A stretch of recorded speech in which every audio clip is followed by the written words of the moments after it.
Ok, on y va, c'est parti. Alors, Promis, cette semaine, promis quoi? je ne vais pas rager. Ah, je vais peut-être Ah, être un peu critique, mais je vais pas rager. Je vais pas dire problème ou pas problème.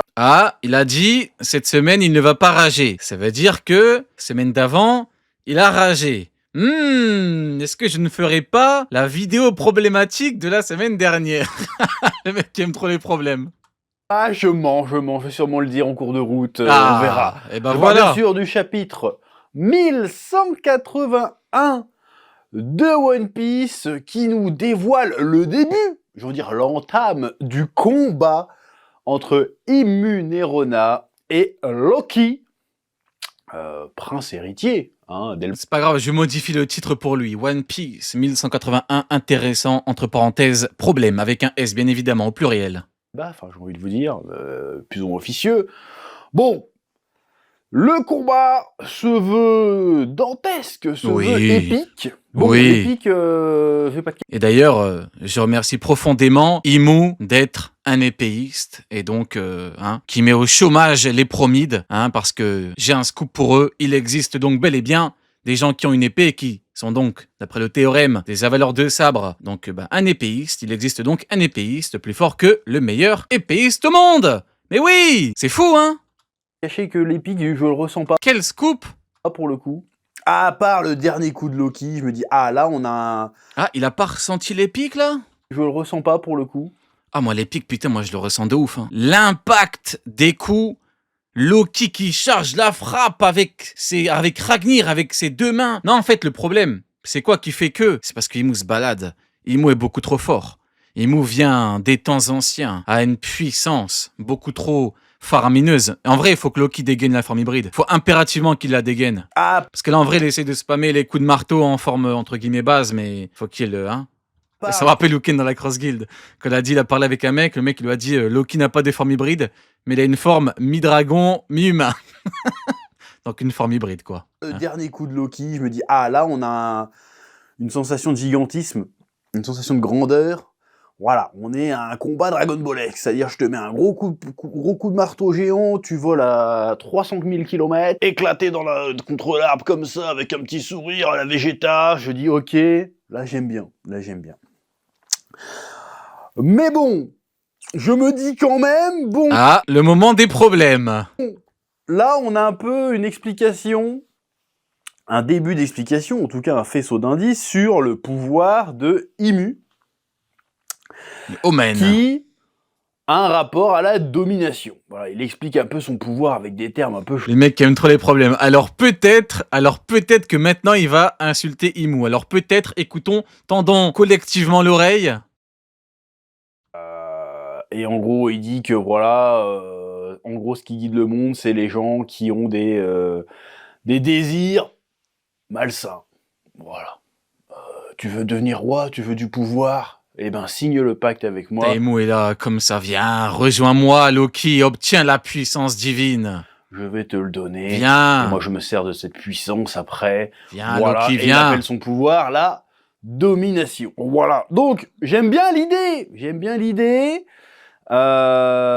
C'est plutôt la représentation de l'idée qui risque de... Mais c'est pas mal, le fait que Imu appelle son truc la domination, qui s'oppose du coup directement au pouvoir de Joy Boy, et qui est la liberté, avec les pouvoirs de Nika. Je vais bien remettre le chat, hop, voilà. Donc, pic. J'aime bien les propos de Imu. J'aime beaucoup. Qui me laisse un peu sceptique. Ah. Pourquoi? Parce que on part très clairement sur un délire... c'est un toon aussi, en fait. C'est un toon aussi. C'est un toon maléfique, mais c'est un toon. Un toon maléfique. Imu est un toon maléfique. Toon. En fait, ça me rappelle l'autre fois qu'on avait React, que ça avait dit Imu change les maisons en maisons un peu cartoonesques et tout. Moi, je disais, j'ai bien envie qu'on me les montre, ces dites maisons toonesques, mais je ne les voyais pas. Moi, je voyais des démons, voilà, des maisons possédées par des démons ou des maisons démoniaques, des habitations démoniaques, mais je voyais pas de trucs poète, quoi. Quand il crache ses petites flammes et ses machins, quand il a sa grande bouche qui s'ouvre, il fait... Il est goofy, le boog, c'est du cartoon, les mecs. Tu trouves Imu cartoonesque? Tu trouves le diable cartoonesque. Donc toi, tu peux mettre dans une même table Luffy Gear 5 quand il déconne beaucoup et Imu. Ah bon? C'est pas vrai, Joy Boy! Avec une grande bouche comme ça. Ça, c'est pas cartoonesque, ça. Sinon, bah, Crocodile, il est cartoonesque quand il fait pareil. Sinon, tous les mecs qui ouvrent grand leur gueule, bah, ils sont cartoonesques. Pour moi, c'est pas du tout du cartoon, quoi. Simplement que Oda met en exergue le fait que y a qu'un mec qui fait péter un câble au diable, c'est Joy Boy. C'est tout. Mais moi, je vois pas du tout de cartoon dans le bail, quoi. C'est parce que c'est un toon. Ok. Il y en a qui sont d'accord. Moi, honnêtement, je vois pas du tout de cartoon avec Imu, hein. Parce que, tu sais, à la limite, tu peux me parler de Imu qui gonfle le bras. C'est comme Zoro, quoi, quand il faisait Gorilla. Bah, quand il gonflait, c'était pas cartoonesque. Hein? Voilà, le choix est fait exprès. C'est un espèce de toon qui va avoir un aspect un peu dérangeant, un peu effrayant, mais ça reste un toon. Ok, je vois pas du tout le toon, moi, mais ok. Par opposition à Luffy, a.k.a. Joy Boy, a.k.a. Nika, appelle ça comme tu veux, Bah, du coup, ils sont pas. Du coup, ouais, en termes d'opposition, du coup, en fait, c'est pareil, quoi. qui est aussi un toon, mais Pas lui, vraiment un toon d'opposition. plutôt de la joie, hein, du rire. D'accord, donc en fait, l'opposition, ce serait Nika qui s'amuse beaucoup et l'autre qui est un toon, mais d'un côté beaucoup plus sérieux. Ok. Un toon fun. Mais en même temps, je comprends l'idée. Parce que le pouvoir de Luffy, c'est quoi? Le pouvoir de Luffy, c'est pas d'être en caoutchouc. Le pouvoir de Luffy, c'est d'être libre. C'est Oui. ça son pouvoir. Lui, il incarne la liberté. Son pouvoir, c'est d'être libre. Et son pouvoir, c'est pas le cartoon, c'est la création. Que les La lois liberté, de du la coup, ouais. physique n'ont plus d'effet sur lui. Et quel type de personnage? Ouais, en fait, tout le monde disait à tort au début, quand Luffy avait son pouvoir, tout le monde disait à tort qu'il avait le pouvoir du cartoon, mais en fait, non, rien à voir. Non. C'est simplement une utilisation parmi tant d'autres. N'a pas d'effet, n'a pas d'incidence sur la physique. Enfin, t'as compris ce que je voulais dire. Un toon. Voilà. Et donc, par opposition, quand tu incarnes la liberté, qu'est-ce qui est l'opposé de la liberté? La domination. C'est le contrôle, Eh la oui. domination. Eh Quelqu'un oui. qui veut contrôler, qui veut le pouvoir absolu. Alors que lui, il veut la liberté absolue. Et la liberté absolue, Mais tu vois, ça c'est typiquement le genre de truc où tu te dis, opposé au truc de liberté avec Nika, Joy Boy, Luffy, domination. Mais bon, j'ai vu personne en parler et il me le dit. Après, avec du recul, tu te dis, ah mais oui, effectivement. c'est d'avoir le pouvoir sur personne et que personne n'ait le pouvoir sur lui. L'autre, c'est l'inverse. Il veut avoir le contrôle sur tout le monde. Et en ayant le contrôle sur tout le monde, il acquiert... Voilà, exactement. Et après, dans 2 mois, tout le monde dira oui, mais c'était évident. Non, c'est pas que c'était évident. Non. Simplement que t'aurais pu le trouver, mais tu l'as jamais trouvé. C'est pas pareil. d'une certaine manière, une forme de liberté. Tout est évident. En fait, c'est fou. Ça me rappelle, je sais pas si vous étiez là, il y a 2 ans, et j'ai réacté une vidéo de merde, accessoirement. C'est un mec qui avait dit que je disais de la merde et tout, donc je me suis dit, bon, bah écoute, on va react à tes vidéos à toi. C'était une vidéo sur NSLobby, putain, une vidéo qui puait la défaite. Hein. J'ai pas envie de faire le mec méchant ou quoi, mais vas-y, je donne même pas de blase et tout, c'est pas important. Une vidéo qui puait la défaite, ça se disait, oui, mais NSLobby, tout était évident et tout. Et le mec dans le chat, il a raison. Il a dit, si tout est évident dans les arcs, demande-lui de théoriser l'arc Elbaf. Vas-y, dis-nous qui va combattre qui, tu vois? Dis-nous. C'est comme à God Valley. Tout le monde s'est trompé parce qu'il n'y avait rien d'évident. C'est rare de trouver, dans un arc, de trouver les combats, de déterminer qui va faire quoi. Qui aurait pu imaginer tout le bordel qu'on a eu dans le flashback ou le bordel qu'on a eu à Elbaf. Voilà, simplement que les gens sont des menteurs. Les gens après coup, c'est facile. Oui, bon, écoute, c'était évident. Lui contre lui, il va... Oui, bah évidemment, lui va faire ça, bah oui, tout à fait. Donc, l'opposition est obvious. Enfin, c'est rare, tu l'as fait. Oui, mais c'est rare en vrai, Ados. L'opposition est claire. L'opposition peut être intéressante. Voilà, j'ai théorisé que Imu et Lily sont les parents de Mihawk. Il y en a qui étaient pas là pendant la Cross Guild ou pas? Parce qu'il y en a qui n'étaient pas là. Vous avez loupé un truc, les mecs. Oh là, faut être là pendant les Cross Guild. Vous avez loupé un truc et j'ai plus l'image là. Là, je l'ai pas. Ah, je l'ai pas, la bordel. Je ne l'ai pas. Théorie anglophone. Lily et Imu, il y a 800 ans, ont eu un enfant, c'est Mihawk. Et Joy Boy, il a envoyé 800 ans dans le futur. Avec Yoru. Putain, mais les mecs, faut être là pendant les Cross Guild. C'est juste qu'on va avoir un combat de toon, quoi. Ou sinon, elle est sur Prime. En vrai, il y a tout là-bas. En vrai, ouais. Vous êtes pas obligés, en vrai. Il y a tout là-bas, ça va. Et autant Oda est très fort de chez Balèze pour plein de choses, autant Toon contre Toon, il va falloir... Mais moi, honnêtement, je vois pas le Toon contre Toon. En fait, là, il est dans une problématique qui, à mon sens, n'a pas lieu d'être dans la mesure où il n'y a pas de Toon contre Toon. Après, en fait, honnêtement, je vois pas ce qui lui fait dire que Imu est une version un peu démoniaque de Nika à ce niveau-là, quoi. Moi, je vois un pouvoir qui permet de créer, mais je vois pas Imu l'utiliser de façon cartoonesque. Parce que le Toon, c'est simplement une utilisation, c'est pas l'essence même du Gear 5 de Luffy, ou de Nika ou de Joy Boy.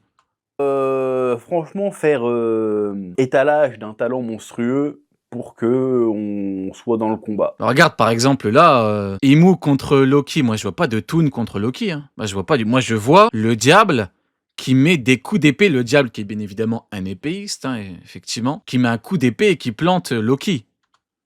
Parce que déjà, c'est un problème. Et oui, j'ai employé le terme problème, voilà.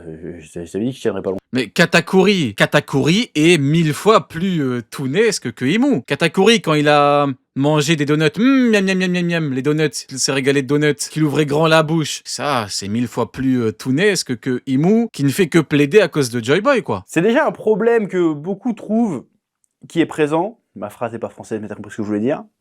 C'est qu'on a il y a un peu un manque d'épique, de badasserie dans le Gear 5, parce que voilà, les ennemis sont à fond, Kaido... Ouais, ça, c'est un truc qu'Oda a dit. Oda a clairement dit qu'il a fait le Gear en sachant qu'il y en a beaucoup qui n'allaient pas aimer. Après, bon, il voulait se faire un kiff et faire cette utilisation. Mais encore une fois, pour moi, une fois qu'on comprend le pouvoir de Luffy, c'est très bien que bon, c'est une utilisation et que, en fonction du contexte, il l'utilisera différemment. Enfin, je prends un exemple, un exemple factuel. Quand il, entre guillemets, il a essayé de jouer avec Kaido, à la fin, Kaido lui a mis 2-3 coups de kanabo. Il lui a dit, tu peux faire le golemon autant que tu veux.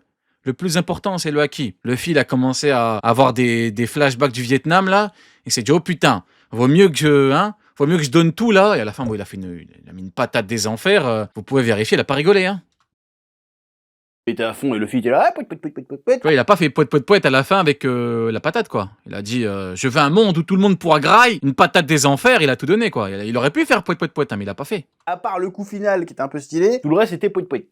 Ouais, mais le plus important, c'est le coup final. Il se bat contre les 5 doyens, on est censé être en stress, il est là, poit, poit, poit, poit, je vous renvoie vos attaques, j'en ai rien à foutre. Il se bat contre Rob Lucci, fruit éveillé, il est là, poit, poit, s'en bat les couilles. Là pareil, hein, il est sur Elbaf, là il est hop, poit, poit, poit, poit. Il a même pas parlé de Kizaru. Voilà. Kizaru, attends, il va peut-être en parler? Va-t-il en parler? Là le problème c'est qu'on... Kizaru est tellement random qu'il a parlé de Rob Lucci et pas de Kizaru. Allez, osez me dire que je mens maintenant. Allez, osez me dire que je mens. C'est tellement un putain de random, Kizaru, il en a même pas parlé. Il a parlé des doyens, de Rob Lucci, mais pas de Pizzaman. C'est fou, hein? Si Kizaru était vraiment quelqu'un, tu l'oublies? Ne prenons pas les gens pour des cons. Il se rappelle de Rob Lucci, pas de Kizaru. On va avoir un poète poète sérieux, genre poète poète contre le poète poète. Un poète sérieux contre un poète. Non mais ça n'a plus aucun sens. Au bout d'un moment, c'est Bugs Bunny contre Daffy Duck. Là, c'est quoi ce bordel? C'est Daffy Duck quand tu lui voles ça bouffe le matin contre Bugs Bunny. C'est quoi ce bourbier là? Toi, Daffy Duck contre Bugs Bunny. Alors là, je parle même pas. Vous avez entendu? Je vais remettre en arrière.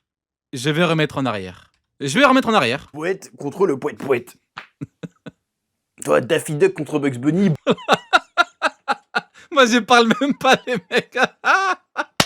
Je m'applaudis moi-même. Je me suis jamais applaudi moi-même. Je vous jure que cette fois, je le fais. J'en ai marre. Au bout d'un moment, c'est indécent. Non, c'est indécent. Bon. La maladie mentale. Pourquoi pas, encore une fois, je comprends l'idée. Je comprends l'intention. En tout cas, je crois comprendre l'intention. Je me dis comment on va rendre ça épique, mais dans l'idée, ça marche. Bah après, pour moi, il suffit de faire ce qu'on a fait avec Loki là. Hein. Simplement, une fois que Luffy, tu le mets dans un contexte où c'est très très compliqué, là vraiment tout le monde peut pour le coup crever, bah, il aura pas trop le choix, il devra terminer, ou en tout cas combattre comme il a terminé Kaido. Ça dépend de ce que Luffy voit entre-temps, quoi. Mais t'imagines, au moment où Luffy arrive, il voit Imu, l'épéiste, du coup, qui dégaine encore une autre épée, Nemesis. Putain, c'est que t'es pas là en Cross Guild. Encore une fois, les mecs, vous avez raté. L'épée Nemesis, putain. L'épée Nemesis qui a 1600 ans, qui est envoyée dans le futur par Joy Boy et tout. Putain, les mecs, la maladie mentale, on est vraiment chez les fous. Les anglophones sont malades. Dès qu'on parle d'épée, dès qu'on parle d'un truc qui tranche, les anglophones deviennent fous. Donc oui, pique. La domination. Oui, donc je disais, je reprends mon propos. Si Luffy vient et qu'il voit Imu avec Nemesis 3.0 qui est prêt à décapiter Loki, comment va-t-il réagir? Va-t-il faire poète poète poète? Absolue face à la liberté absolue. Qui va gagner? Voilà. Parce qu'en fait, il a un avantage, Im-sama, c'est qu'il exploite le désir des gens. C'est intéressant. C'est-à-dire, ah, tu veux du pouvoir? Je vais t'en donner. Tiens, prends le pouvoir. Je vais t'en donner. Prends. Donc, il faut qu'il affronte des gens D'ailleurs, bizarre, hein? incorruptibles. Harald, il a bien aimé prendre le pouvoir de Imu. Il a bien aimé devenir plus fort. Ça l'intéresse de devenir plus fort. Ce qui est logique. Pour défendre ton pays et tout, tu dois devenir plus fort. Or, il aurait pu battre Ragnir pour être encore plus fort. Pourtant, il ne l'a pas fait. Pourquoi, à votre avis? Demandez à Jarl, le strongest d'il y a 300 ans. Ce n'est pas qu'on avait peur du fruit. C'est simplement qu'il y avait de bodyguards. Il y avait de goats. Il y avait Ragnir. Pouet, pouet, pouet. C'est ça le problème. Le patron d'Harald, a.k.a. Ragnir. The boss. Demandez à Harald qui est Ragnir. Non mais quoi? Demande à Harald. C'est même pas moi qui parle, demande à Harald. Harald va te dire qui est Ragnir. Ouais mais moi je pense... Ouais mais toi ce que tu penses, j'en ai rien à foutre. Demande à Jarl, demande à Harald. C'est au bout d'un moment les je pense, on n'en a plus rien à foutre. Quand dans le manga, il y a Jarl, il y a Harald qui parle, ton propos on s'en tape un peu quoi. Tu vois, quand c'est pas clair et tout. Vas-y, dis-nous ce que tu... Mais là au bout d'un moment, tout est là. Ragnir les mecs, le bodyguard putain de merde, the boss. Luffy est incorruptible.